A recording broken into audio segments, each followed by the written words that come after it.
An enormous crowd gathers in Westminster Abbey to mark the addition of a new name to those of the dramatists and scribes remembered in Poets' Corner. Among our great national poets, Chaucer, Spenser, Shakespeare, they are commemorating a man who was very well known for his prose, not so well known for writing verse.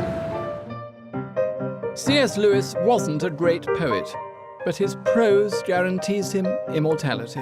People think of C.S. Lewis as the author of the Chronicles of Narnia, but the Narnia tales were only the smallest fraction of a vast literary output. Lewis was an atheist who became a zealous Christian, who dedicated himself to explaining a rational basis for the faith.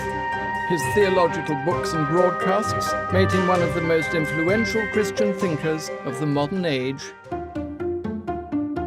But theology wasn't his real job. Lewis was, in fact, a scholar of medieval literature and a great teacher. 20 years ago, I wrote a biography of Clive Staples Lewis. And I suppose what fascinated me about him was he was a man of contrasts. He lived through the first part of the 20th century, but he hated the modern age.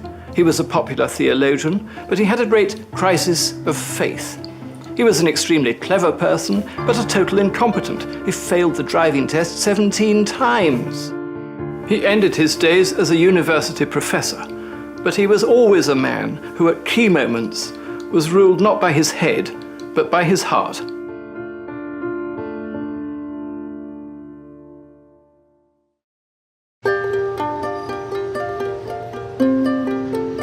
Lewis wrote over 60 books and essays for adults, but is best remembered for the 7 stories he wrote for children. It's said that C.S. Lewis's Narnia stories have sold over 100 million copies. And for those many fans, he is a hero. The chief characters of the stories are children, and the formative influence, his own childhood. But was that a happy childhood? Absolutely not. C.S. Lewis was born in 1898. His parents were surprisingly liberal for their time.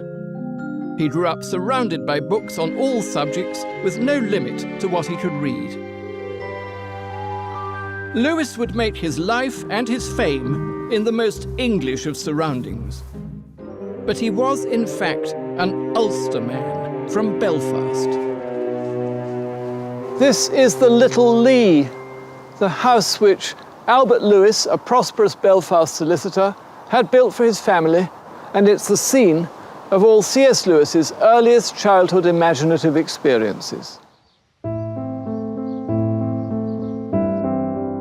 At the end of an upstairs corridor, in what they called the Little End Room, Clive, known as Jack, and his brother Warren, known as Warnie, created a fantasy world.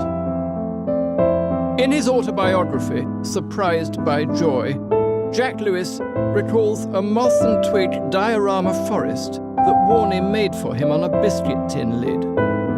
The first sight of it awakened an obsession with the natural world, but a hyper-real version of it. Magical, surreal, mythic, something more pungent than the real thing. He called it paradise, the first beauty he ever knew. This was the beginning of Lewis's sense of longing, an elation felt and immediately lost, like fragrance. He described it as an unsatisfied desire that is itself more desirable than any other satisfaction. In German, they call it Sehnsucht. It was a rapture he experienced when reading the poet Longfellow, on seeing a flowering bush in the garden, and, most significantly, when reading of the bushy-tailed superhero, Squirrel Nutkin.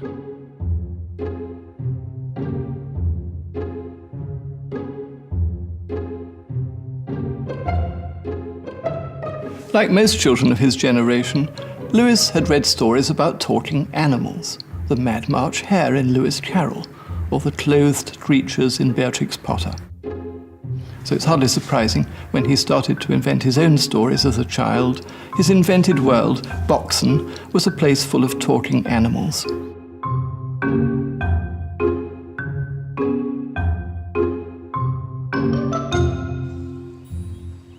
Jack and Warnie were happy in their imaginative worlds, but their joy was short-lived.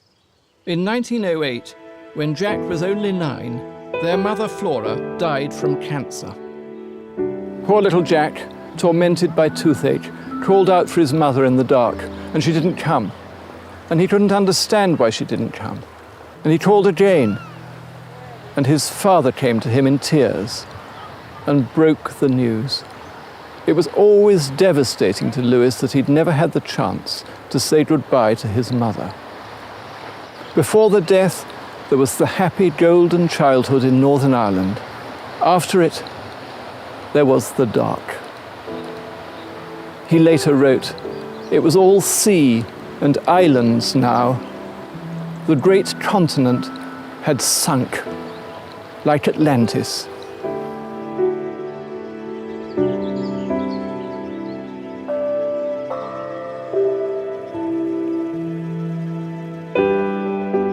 The most recent biographer of C.S. Lewis is Alistair McGrath. He vividly captures the child who would become the great man.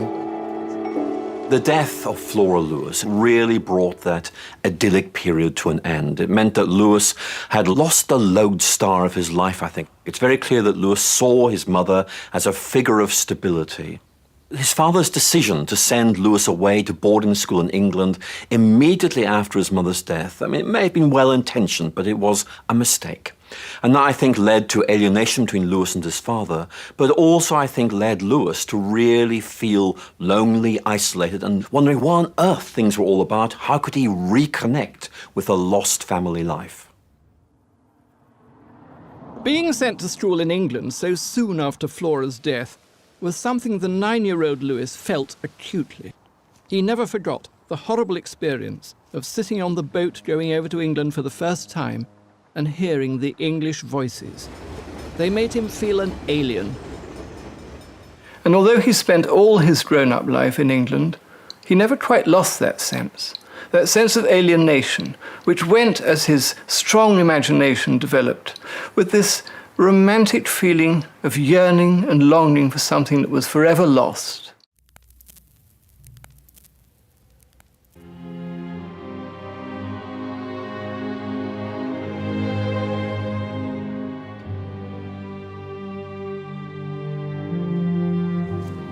Lewis hated his English schools. He later described his experiences as worse than life in the trenches. In his utter misery, he retreated into a world of fantasy. And it was at his English boarding school in 1911 that he made 2 key discoveries in his emotional and aesthetic journey. The sight of the mythic creatures in Arthur Rackham's illustration for Wagner's Ring Cycle stirred romantic urges in Lewis.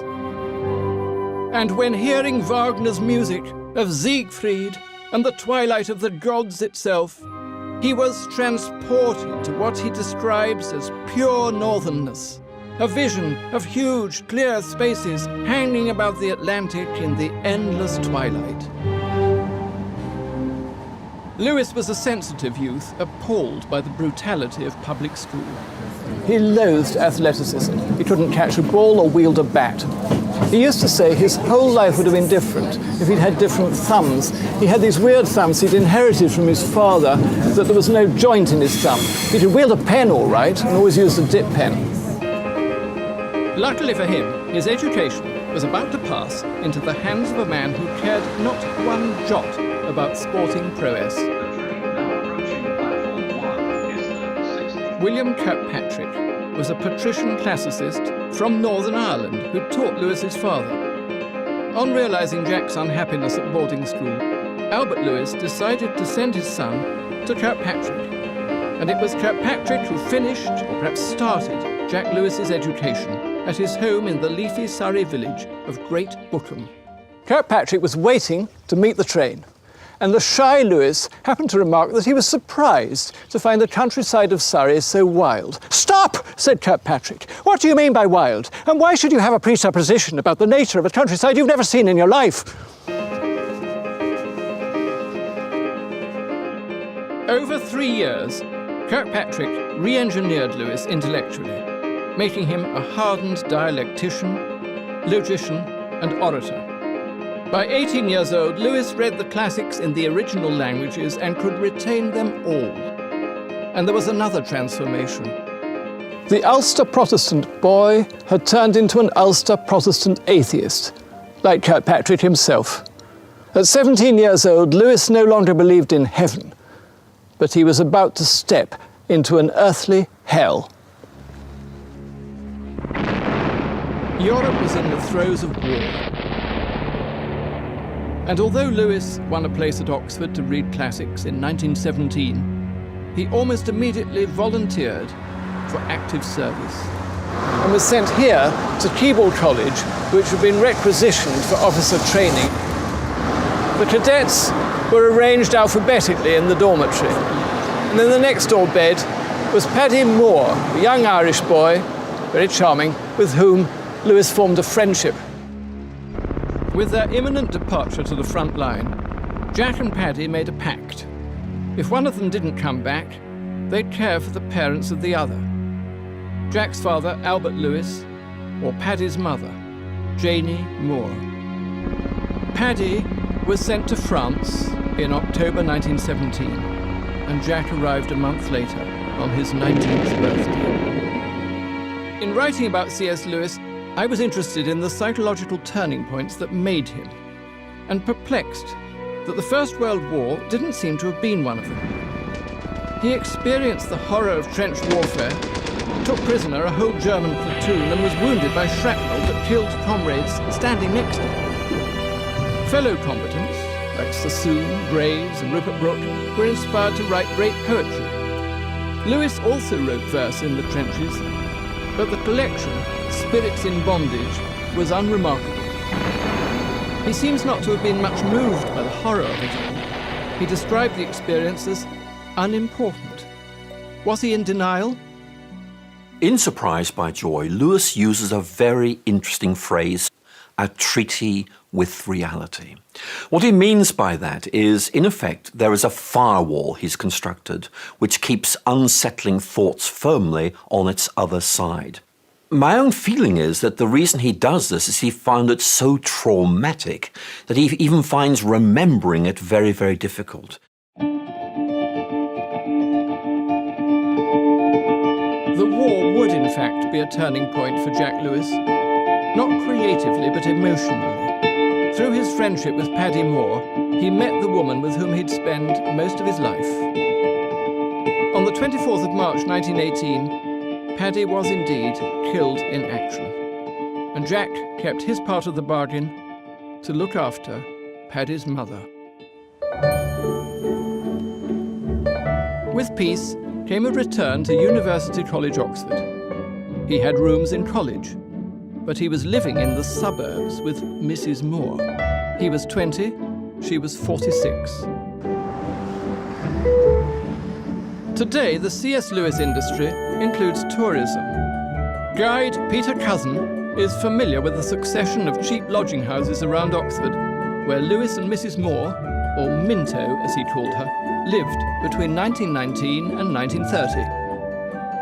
We're going to view the first accommodation where Mrs. Moore and Lewis had rooms. Oh yes, look, Anstey Villa. It's quite a modest house. Yes, it would be a 2 or 3 bedroom. It was much more modest than the house that Lewis was brought up in. Oh yes, they still had old gas light, and it definitely wouldn't have had any central heating. No. It's very touching to think of them there, isn't it, Peter? It is, actually, yes. All the letters that Lewis wrote to his father, Albert, have always got a college address. Yep. He's trying to hide this relationship with Mrs. Moore. Lewis kept secret his relationship with Minto, not just because he was adept at compartmentalizing emotional matters. There were practical reasons for the subterfuge. As an undergraduate at Oxford, he was meant to be living in his college. It's hard for us to imagine just how strict Oxford was in those days. I had an old friend who was a few years younger than Lewis, who was sacked in the 1920s from the university for spending one night with a woman in Reading. Lewis was living with Mrs. Moore. And he had to keep the relationship secret too from his father, that his father was financing not just one student, but a family of 3. Not only was the 20-year-old Lewis caring for Minto, but also for her daughter Maureen. He called Minto Mother and became a de facto stepfather to Maureen, who was only 8 years his junior. There was clearly some sort of relationship between Lewis and Mrs. Moore which mingled maternal affection and romantic love. And while I don't think we really understand that relationship completely, Mrs. Moore, in effect, brought Lewis the stability, the affection, the family context that Lewis felt he was missing, partly through the death of his mother, but also through the increasing alienation that was building up between himself and his father. And living with a woman was a very dangerous thing to do. Oh, yes. What Lewis did, in effect, was present Mrs. Moore as his landlady. The reason why I'm spending time in her house is that I'm renting a room from her. And then, as things got more complex, he presented Mrs. Moore as his mother.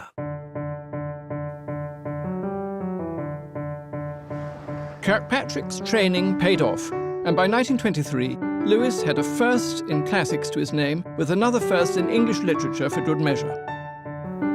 He was increasingly steeping himself in his childhood love of Norse mythology and everything medieval. And it was with the fellow medievalist J.R.R. Tolkien that Lewis formed a fellowship called the Inklings. They were a handful of chaps who shared an interest in academic debate, erudition, and alcohol.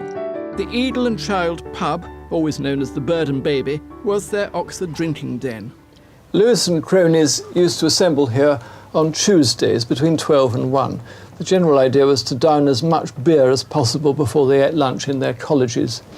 Lewis had no small talk. One of the friends once arrived with his broken arm in a sling. Lewis didn't say, "Oh, poor you, you've broken your arm." It was straight into, "What does anybody here think of the Venerable Bede? I've been rereading him, awfully good stuff." Dyson, the loudest member of the group, once said to me, "Anyone hearing us roar would assume we were talking Baudry. In fact, we were discussing literature and theology."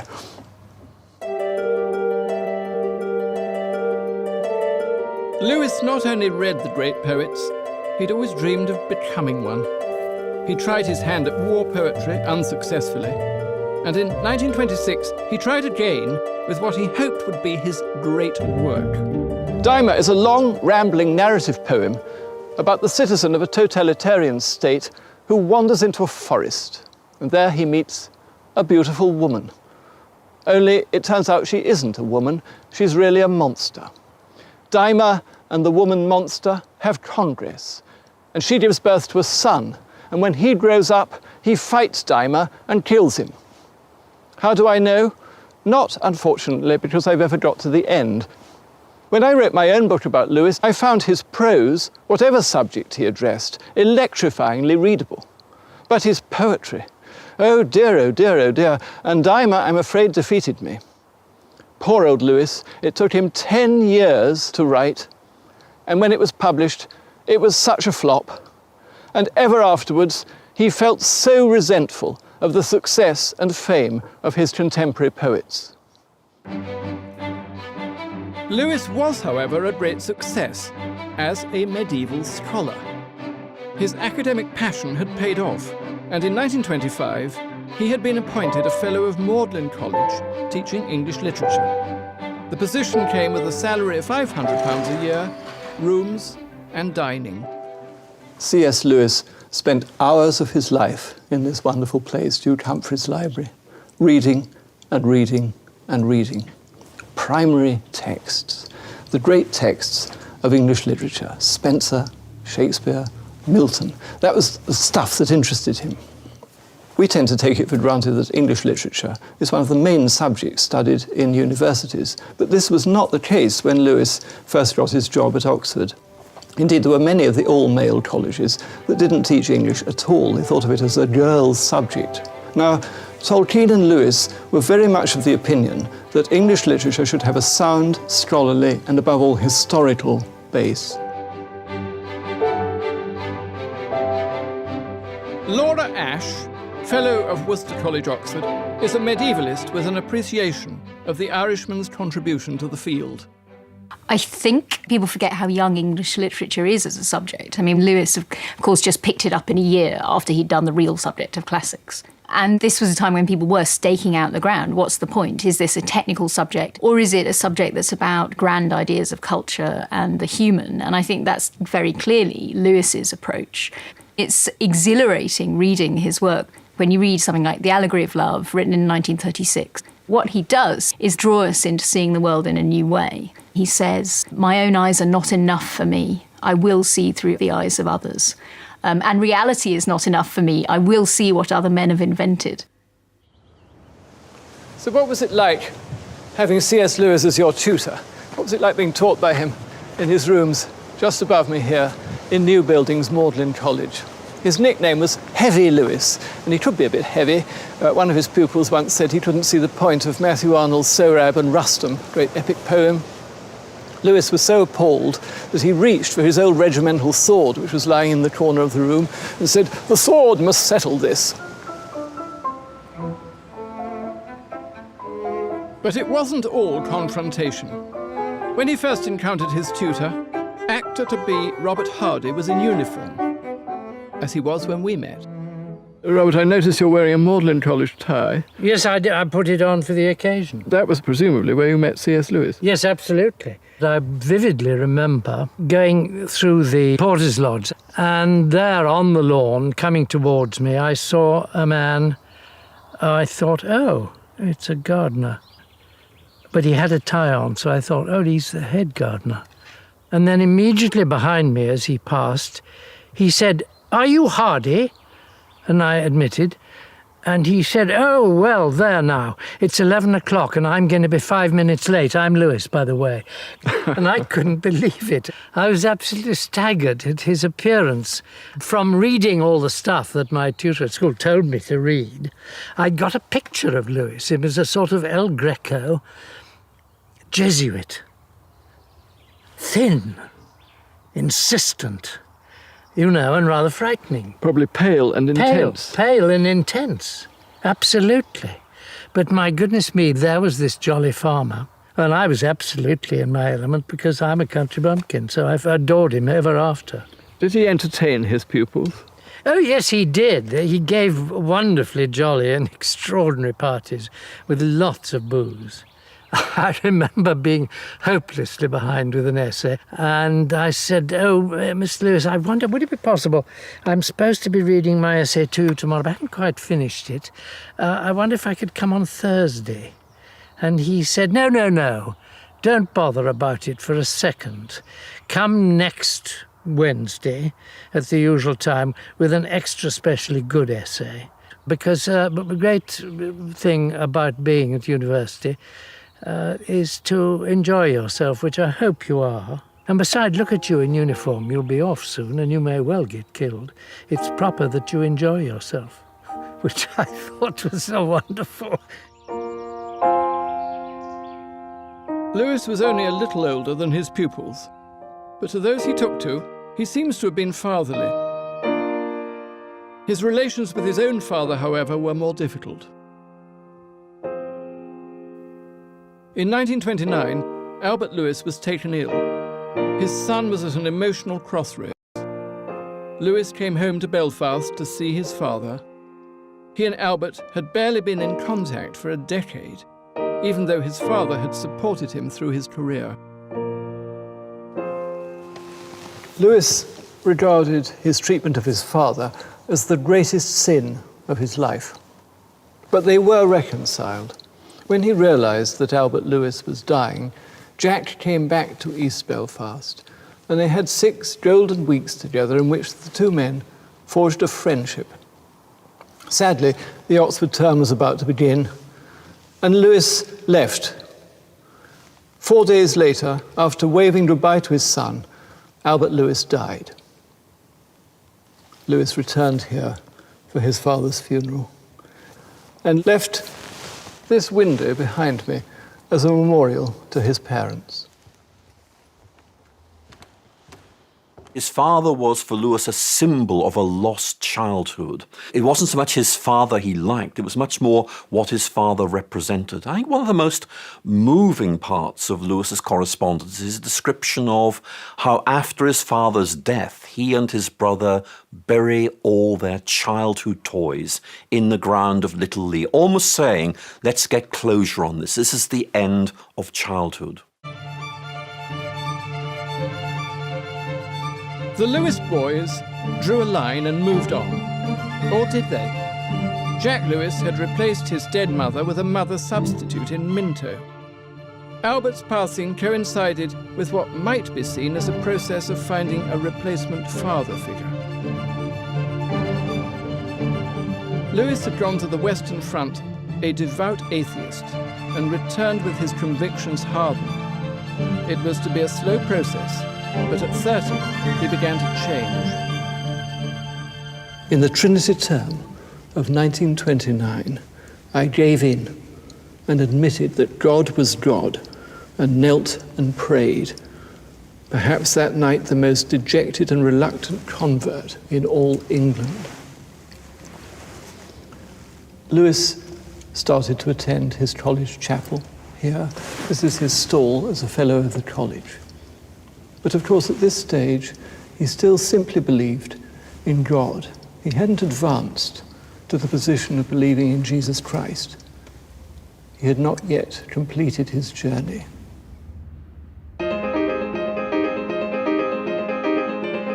Lewis had been a modern man, someone who believed in the modern materialist philosophy that the world is all there is, that we live in a world of matter and matter alone.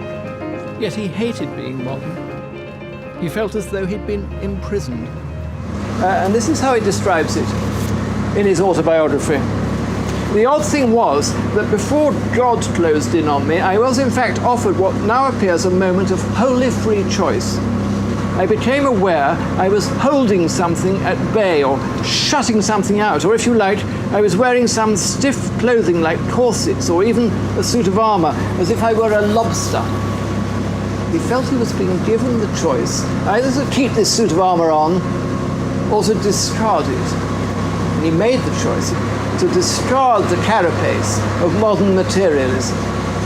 This rather weird experience, this liberation of Lewis's imagination, occurred on the bus going home from Magdalen after a day's work to Headington and Mrs. Moore. Lewis, the great medievalist and lover of ancient mythology, could see the attraction of Christianity, but he could not yet believe it, until one very significant conversation with his close friend, J.R.R. Tolkien.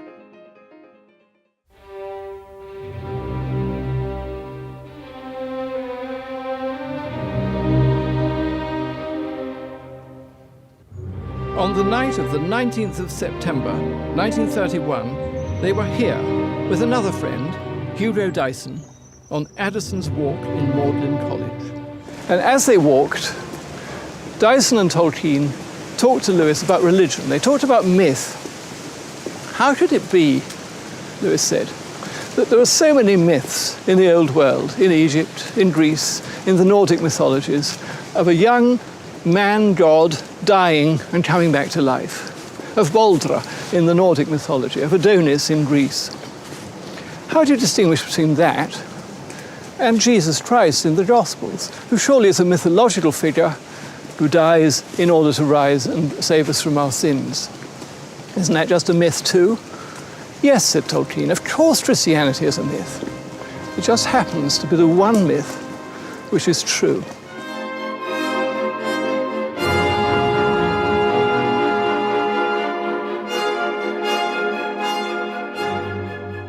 Tolkien in particular was able to show Lewis that Christianity was a story, a sense-making story that grasped the imagination, but this one was right. And if this one was right, it positioned all other myths. And Lewis suddenly realized this was the missing link. This enabled him to see how Christianity and literature connected up with each other.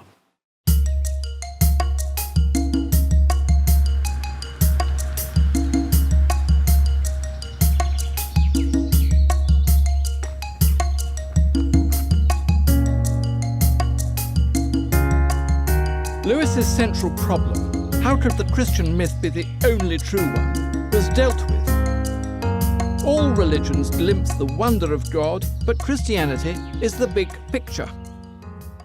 The moment of enlightenment happened not on the road to Damascus, but on the B489 to Dunstable. They were having a family outing to Whipsnade Zoo. Maureen, Minto, Warney and Jack. Lewis tells us that when they set out on that journey, he didn't believe that Jesus was the Son of God. By the time they'd arrived at Whipsnade, he did. Still committed to life at home looking after Minto and Maureen, Lewis was now a full convert to Christianity.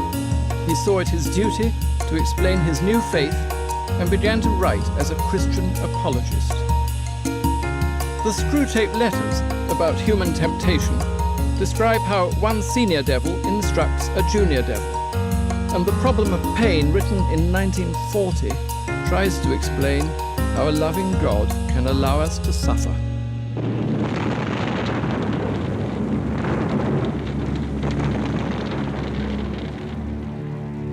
In summer 1940, France fell, and in September, the aerial bombardment of Britain's population began. Lewis's writings chimed with hard times, and his apologetics were inspirational fireside reading. But radio was the medium of the age, and the best means of broadcasting Lewis's words of comfort. At the beginning of the Second World War, the BBC asked Lewis to give broadcast talks, a defence of the Christian religion. They had an immense effect. Many people regarded Lewis as the greatest broadcaster of the war. Many placed him above Churchill himself. In 1952, Lewis published a version of his wartime talks. The book has never been out of print. Mere Christianity is one of his most popular books. One of the great strengths of Lewis's wartime talks is the way in which he's able to use language which really resonates with his audience. He tells stories, he uses analogies, he speaks in a very accessible way. One person once described it as a port wine and plum pudding voice. But there's an intellectual content to what Lewis is saying as well. It's not, here are very good reasons for believing in God. It's much more, look, if there were a God, doesn't it make a lot of sense of what we experience within us and observe around us?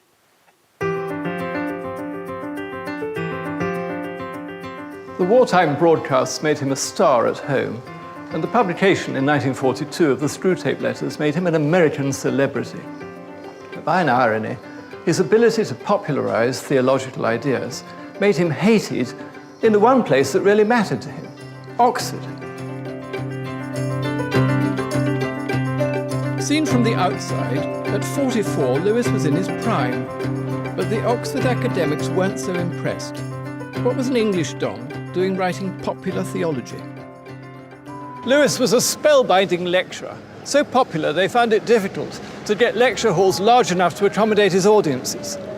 He was by far the most distinguished member of the Oxford English faculty, and yet, when it came to getting professorships and promotion, he was always passed over. Why? Because the mean-spirited Oxford dons resented his popularity. Also, in post-war Oxford, Christianity was hated, and Lewis was really a martyr for his faith, much to Oxford's shame. And when it came to finding relief, there wasn't so much at home either.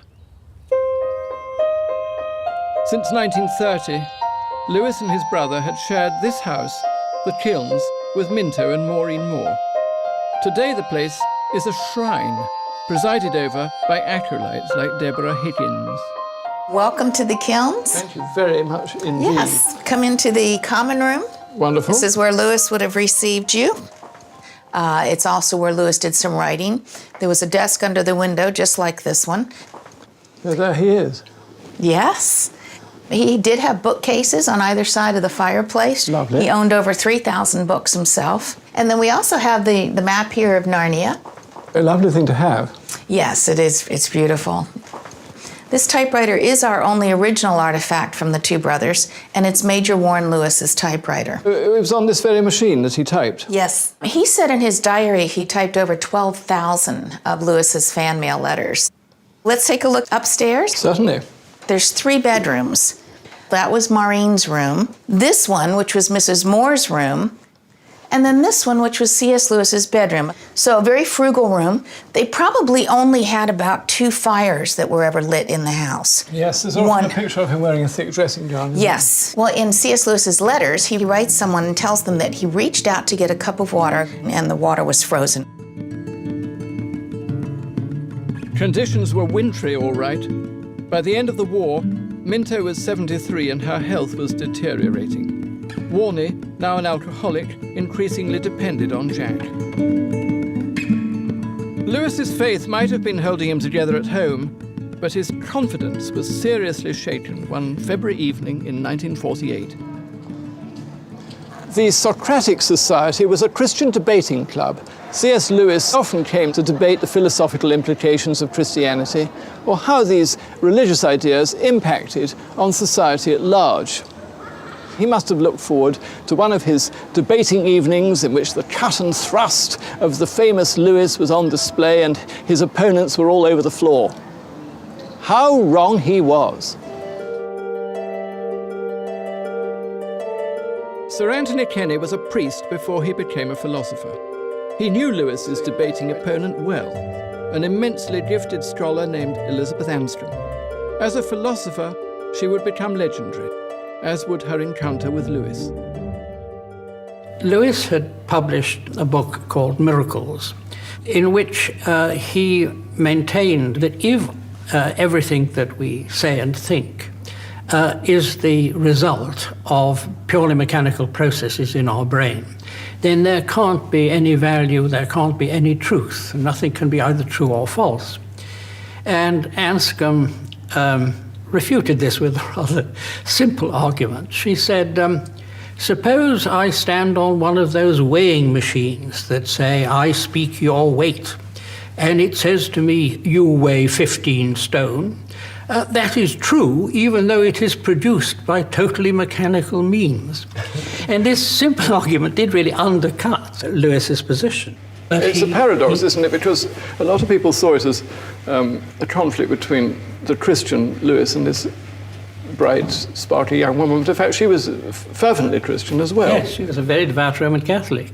That was what particularly wounded Lewis. He felt they should have been allies fighting side by side in the battle against naturalism and secularism. And here he was, brought down by friendly fire. After the Anstrom debate, Lewis felt humiliated. I remember Dyson telling me that he'd come back to the pub, Lewis, and he put his head in his hands and said, I've been utterly crushed, I've been humiliated. And he wrote afterwards that he'd been obliterated as an apologist. And it's very striking that after that moment, Lewis wrote no more Christian apologetics aimed at converting unbelievers. He'd already written a highly successful space trilogy, and he'd been dabbling with the idea of children's stories.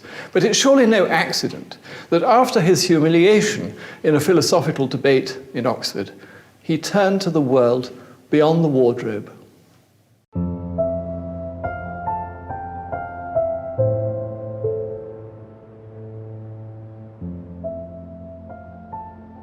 The 4 children in The Lion, the Witch and the Wardrobe go to stay in the house of a Professor Kirk, who bears more than a passing resemblance to Kirkpatrick, Lewis's old tutor.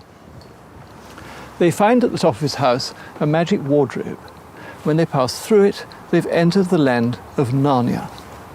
When the professor discovers that they've had this experience, he's amazed that they haven't related it to reading the philosopher Plato. Plato, who believed that this world was but the shadow of a real world beyond. In another way, you could say, the Narnia stories were an enactment of that great conversation he had with Tolkien about a myth which happened to be true. This magical world of Narnia was a work of Lewis's imagination, but it's easy to see the influences of the landscape that Jack and Warnie grew up in, of northernness, thin light, and remnants of a land beyond. Almost the first physical contact that Lewis had with the Middle Ages must have been in the ruined castles of Northern Ireland, where he had holidays with his mother, just up the bay from here, Dunluce Castle, which many people think is the model for Caer Paravel, the castle in Narnia. At the end of the Narnia stories, in the last battle, Caer Paravel is besieged, and it seems as though everything is lost, and the children believe that the forces of good have been defeated. But they learn that everything they've loved in this life has actually been preserved for them. A very potent image by Lewis. A feeling that all his longings and all the things he's loved and lost in this life will in fact be kept and preserved. As with the buried childhood toys in the garden of Little Lee, Lewis clung onto the hope that the love he had for his lost mother would in some way be saved, unspoiled by separation. The Narnia Chronicles come straight from the heart, and it is in these adventures we see most clearly the combination of Lewis the Christian and Lewis the medievalist. I think what he was doing with the whole world of Narnia was developing a world which makes symbolism true. Whether or not you think our real world is symbolic of a higher reality, it's very clear that Lewis's invented Narnian world is symbolic of some higher reality that he was reaching toward. I mean, when you have, for example, Aslan the lion giving up his life as he lies on the slab, it's a symbol of Christ's atoning sacrifice. Right, exactly. What we suddenly get is an access of really sharp medieval theology, because we have Aslan explain, when he's resurrected, explain to the children that what he's done is play a trick on the evil queen, whereby she has been tricked into sacrificing an innocent who had no guilt in the place of someone else who was guilty, and therefore the magic is broken, death is overturned. Now that is absolutely the theory of Christ's crucifixion in the Middle Ages. And there it is, set out in the middle of this children's book. Lewis had no children of his own. He'd started his relationship with Mrs. Moore when he was 19 and she was 45. So even if they'd married, they'd hardly have had children.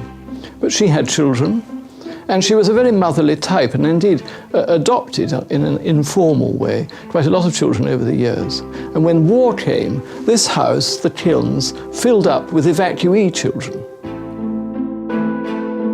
Amongst them, a Londoner named June Flewitt, who in 1942 joined them as an evacuee. She would grow up to become actress Jill Raymond, then wife of MP Clement Freud. She adored Lewis's books, but at first Jill had no idea who the Tweedy owner of the Kilns was.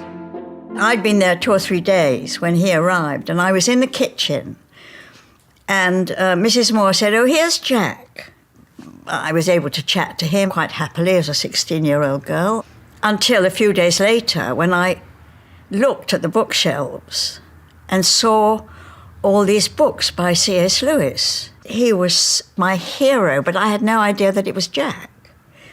Certainly for, I should think, nearly a week, I was unable to look at him, to speak to him. I felt so shy. I just thought he was wonderful, which he was. Jack was an extremely kind man to you personally. He was the kindest person. I mean, when I left, he paid my fees at the Royal Academy of Dramatic Art for 2 years. I could never have had that training without him. He changed my life because he allowed me to become a professional actress. Jill is possibly the only person surviving who knew Minto and who witnessed the relationship between her and Jack. It was the most loving, gentle, kind relationship between the two of them, more visibly from his side, because she was a feisty lady, and I don't think she showed her emotions very easily. When I got there, I found that she had open varicose ulcers on her legs. But Jack was so gentle with her and so kind and so loving and always looking after her and trying to do the best for her that he could. Lewis was a man with a strong desire to change lives for the better. But there was one person he couldn't much help. Minto, his first love, had been there for Jack for 33 years. But she was suffering from dementia, and he was fretted by two worries: the illness itself and having to find £500 a year to pay for her care. And then, in January 1951, the worry was taken from him. Dear old Minto died. The death of the second woman he had so loved must have reminded him of the first, of his mother, whom he lost at the tender age of 9, a time when he felt so terribly alone. In 1954, the University of Cambridge offered its first chair of medieval and Renaissance English literature to Lewis. It was a post tailor-made and designed with him in mind. His Allegory of Love was the standard text on courtly love, and he just completed his impressive volume on 16th century literature. It's astonishing, then, that when Cambridge offered him the job, he declined it, twice. His reasons were entirely emotional. Lewis believed when Cambridge offered him this job that he'd have to come for the whole term, 8 weeks and more, so be away from Oxford for the best part of 2 or 3 months. And this was something he felt he just couldn't do. Partly he loved the pubs and his friends in Oxford, but the real reason was Warney. He was the only person who could really care for Warney when Warney was in the grip of alcoholism. Obviously, Jack couldn't explain that to Cambridge, but Professor Tolkien was the hero of the hour. He told Cambridge that Lewis was frightened of leaving Oxford for such a long time, and they said, of course you can commute. After he learnt that, Lewis accepted the job.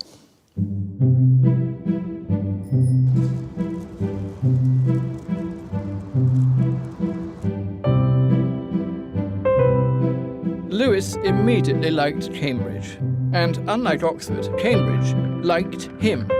Lewis decided the Fenland town was smaller, softer, and more old-fashioned. Jack gave his first lecture on his 56th birthday, 29th of November 1954. The move to a new university made the headlines. The BBC even considered doing a live broadcast of a lecture which promised to be an absolute corker. Lewis presented to an appreciative audience not an argument, but a man, himself. The old world, from classical times to the 19th century, was all essentially the same. Then came machines and atheism. Lewis wasn't part of the modern, unbelieving, technologically advancing world. He was prehistoric and glad of it. He ended his lecture by telling his Cambridge audience that what they'd hired was an example of old Western man. He was selling himself as a kind of intellectual dinosaur. It was rather an absurd claim, since he belonged to the same generation as the people to whom he was speaking. What I suppose he meant was he was a modern man who simply hated being modern.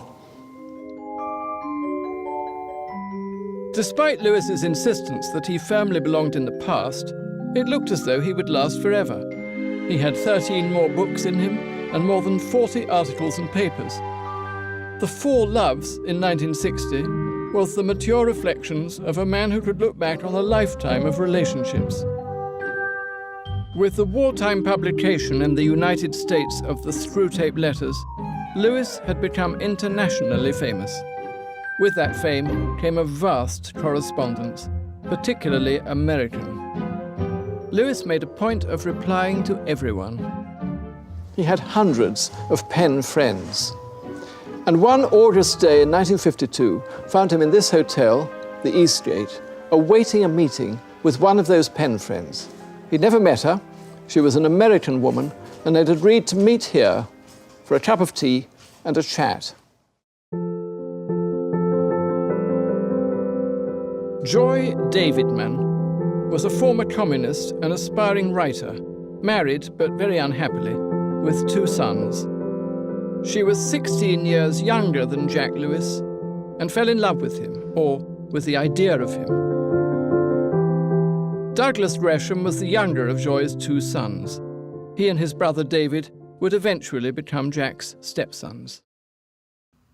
He had never before met a mind quite so active and quite so broadly educated as her. Really? Absolutely.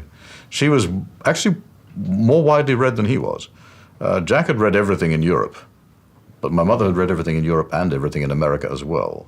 Do you think at that stage they were friends, really, rather than... Very good friends, indeed. And of course, she'd been communicating with Jack by mail for some years. Oh, she had? Yes, indeed. Now, of course, she was divorced. Yes. The Foreign Office had said that they were not going to renew her visitor's visa. Jack, very charitably, said, well, look, the answer to this, as you're so insistent you really, really want to stay in England, I'd rather you did.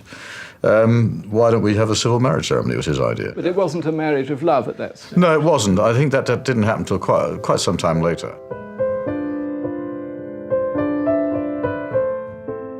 Lewis called his autobiography Surprised by Joy. And now he really was surprised by a person called Joy, and so were his friends.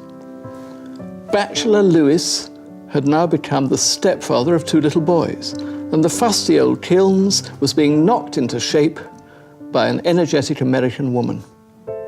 But it wasn't to be long before everything turned to catastrophe. The telephone rang, and she'd been in pain with what was diagnosed as sciatica and things like that for some time, quite a large amount of pain. And she went to answer the telephone, tripped and snapped her thigh bone. She was taken off to hospital and found to be suffering from what they thought was going to be very shortly terminal cancer. I was taken to the hospital, having come back from school, and to be told that my mother was dying. And I was 10 years old, and I knew no other human being in the world, really, to relate to other than my mother. She was expected to die within days or weeks, and not to live any longer than that. Jack had been here before. Both women closest to him he had loved and lost, and memories must have rushed back. But with them, something new. The agonies of a woman he'd married as a favour seemed to have inspired something deeper. He wrote to his friend Dorothy L. Sayers, "We soon learn to love what we know we must lose." Joy might not have long, and he needed to act fast. He asked a pupil of his, now a priest, named Peter Bide, for a bedside marriage, this time with a Christian ceremony. Peter Bide said, what else could I do? The woman was dying. Lewis clearly loved her. Peter Bide had a history of healing. I think Lewis felt that that actually happened because Joy went into remission shortly afterwards, and Lewis and Joy seemed to have enjoyed at least some time of relative happiness before, unfortunately, the cancer came back. In July 1960, Joy Lewis died at home with her husband at her bedside. He was plunged into despair, left doubting the very God he'd spent so many years explaining, championing, defending, believing. He had held on to his faith when Minto died. Now Lewis felt abandoned. His crisis of faith would be the last great turmoil of his life. No one ever told me that grief felt so like fear. They're the opening words of A Grief Observed, and the manuscript is preserved here in the Bodleian Library. It's an intensely moving thing looking at this manuscript. It's written almost without correction, only 34 pages, every one of which is so raw, so grief-stricken, so full of pain, so honest. I think that's why it made such an enormous impact on so many different readers. Whether you're contemplating your own death, or whether you're in the hideous agony of grieving for somebody you love, this is a book which speaks to you. Do you think he lost his faith after she died? I don't think Lewis lost his faith. I think it went through a period of recalibration. I think that Lewis began to realize that simplistic rationalizations of faith actually had their limits, and there were certain things that couldn't quite be put in those simple categories he'd used earlier in his career. Many would say that A Grief Observed is a much more mature and wise and raw book than the simple rationalist argument of A Problem of Pain.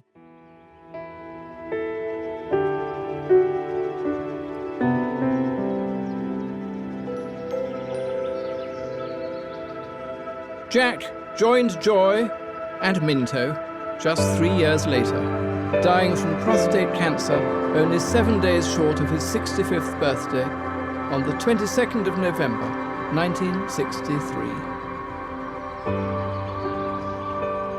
On that bleak, raw November day, almost nobody came to the burial. Warney had taken to his bed, too drunk to tell anybody the time of the funeral. And in the world at large, in the newspaper, on the wireless, Jack's death was overshadowed by the news of President Kennedy's assassination on the very same day, and the passing of Aldous Huxley. So his death, like so much in C.S. Lewis's life, was almost a secret.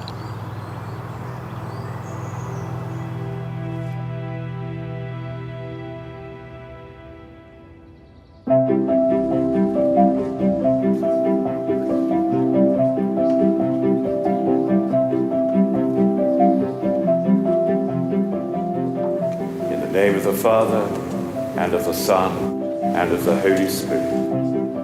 Amen.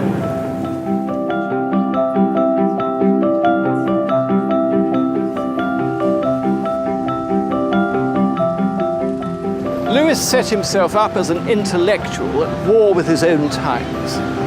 But he wasn't really an intellectual. He was always a man guided by his heart rather than by his head.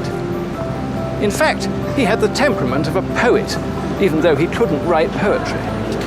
And although he was a man who lived his life in an exclusively male world of colleges, that life was punctuated by the loss of the 3 women he loved.